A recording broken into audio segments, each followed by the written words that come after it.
go out into local schools, disadvantaged schools obviously, and talk with class groups without any lecturer or teacher present, just about their own experiences in third level.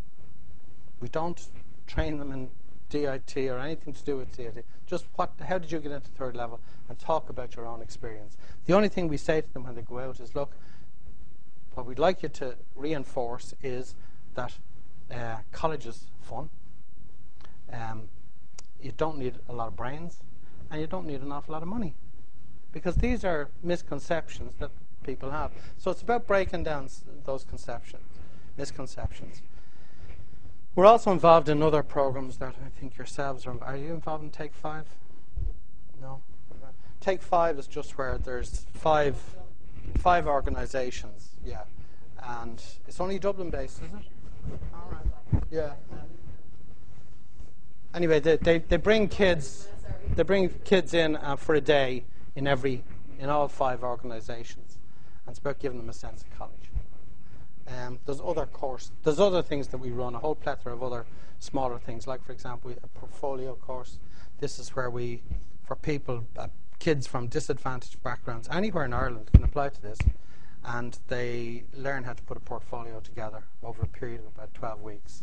So they come into DIT. It's free. Everything we do, by the way, is free for the groups. DISC. This is again using computers as an engagement tool, as distinct from using music. Dublin inner city schools computerization, inner city hyphenated, but anyway, that's not here nor there. The project started in 1996 because in disadvantaged schools there were no computers and no teacher training was taking place. So they had no capacity to fundraise, and the digital divide, of course, was increasing dramatically. So what we did in DIT was that our computer rooms were being upgraded every 3 or 4 years. They were being sold off to staff at knockdown prices.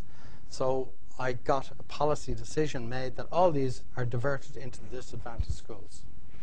And what we did was then we got our own computer science students to make sure they were working perfectly, put them in place, commission them, and troubleshoot them afterwards. And then our computer science students and staff trained the teachers. And it was a start, you know. So what we did then, in the year 2000, the government brought out the IT 2000 policy, and they were going to computerize all the schools in Ireland. We felt they were doing it wrong. Now at this stage we'd built up relationships with about 20 schools in the inner city with the second-hand equipment. And I might add, we still do this. But we give the recommissioned computers out now to smaller groups. Maybe it'd be a small little ethnic group starting up or whatever, and we put computers in there. But when we give them in those recommissioned computers, we say, look, that's your baby now. You know, this, as you see, is a very big program involving brand new computers. And again, resources dictate that we can only focus in on the schools in DISC in this context. But we keep giving out these computers to various groups.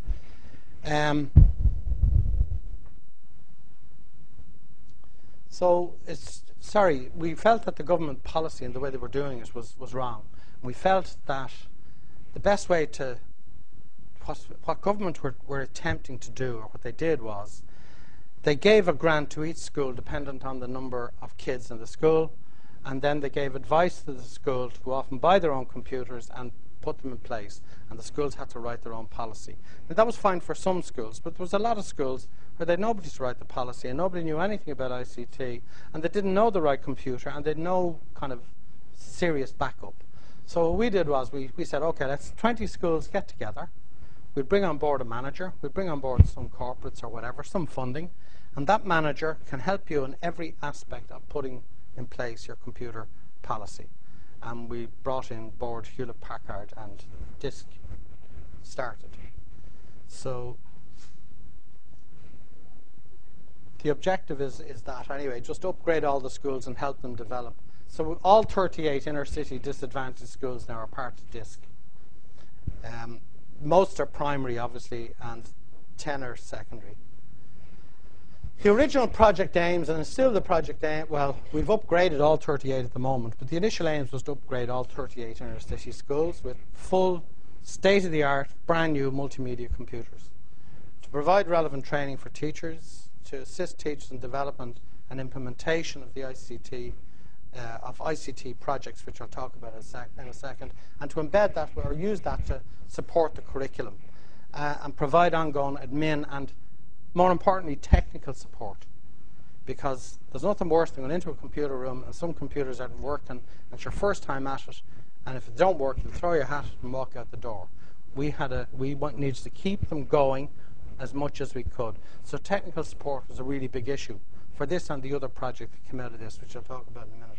These are all our partners. So, for example, HP would give us a suite of computers.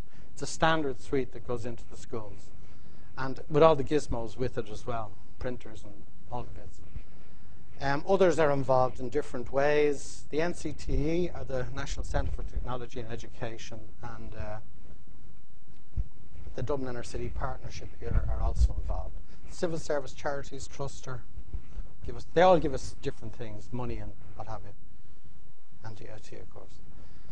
So with the NCTE, we've put about 1,500 persons. That's right, 1,500 teachers through training courses, but some of them would have taken maybe 1 or 2 courses. So it's not quite 1,500 individual teachers, if you understand what I mean.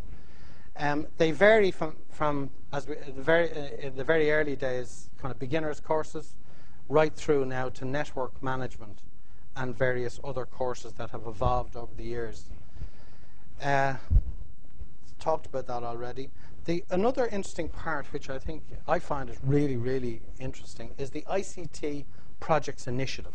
It's one thing putting all the computers into the school. It's another thing actually, getting everybody engaged with the computers. That is the teachers and the kids. And the way we try and do that is through this ICT Projects Initiative. And essentially that means developing, again, the whole philosophy underpinning this about self-esteem and all that goes with that. And we use the likes of robotic Lego, or programmable Lego, digital video, comic creation, storytelling, things like that.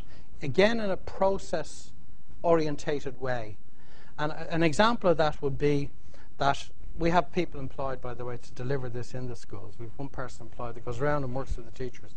So the teacher in a class will break the kids into groups of 5 or 6. I keep doing that, do I?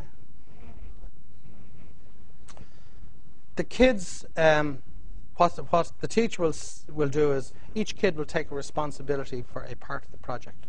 An example was that a teacher said to the class, right, let's research the Industrial Revolution.